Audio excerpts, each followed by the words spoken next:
एबे आंचलिक पाणीपाग विभाग पक्षर एक बड़ खबर सामना को आसी।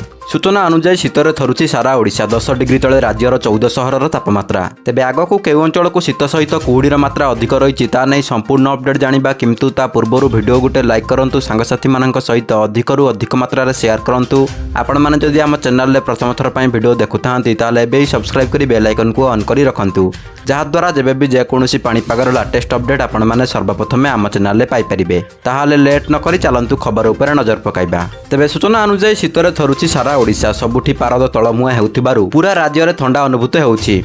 राति तापमात्रा स्वाभाविक ठारू 2 ରୁ 3 डिग्री तलको खसी आसी।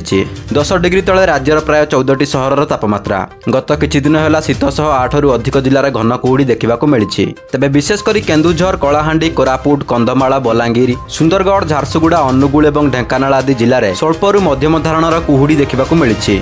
अन्यपटे आज और आसंता काली राज्यर अनेक स्थान राति तापमात्रा बढ़िबार संभावना रही। एणु शीत कमिबार पूर्वानुमान करा जाउछि। किंतु परे परे पुणी तापमात्रा कमिब और ठंडा बढ़िबो बोली पाणीपाग विभाग आकलन करिछि। उपकूल रे हालुका कुहुडी हेबार संभावना रही। तेबे किछि स्थान रे स्वल्परू मध्यम धारणर कुहुडी हेउछि। आगामी 4 ରୁ 5 दिन जाए एभली पाग लागि रहिबो बोली पाणीपाग विभाग पक्षरु कुहा जायछि। तेबे कंधमाल जिल्ला रे शीत किछिटा अधिक अनुभूत हेउछि। जिल्लार सर्वनिम्न तापमात्रा 10 डिग्री तले रही। प्रबल शीत जोगु जनजीवन अस्तव्यस्त हेलाणी। सेहीपरि मयूरभंजर उदाल रे मध्य प्रबल शीत अनुभूत हेउछि। तेबे आपण माने वर्तमान भिडियोटी को केउ जिल्लारू देखुचंते एवं आपणक जिल्लार पाग किपरि अछि ता कमेंट माध्यम रे हमकु जणांतु। जय जगन्नाथ।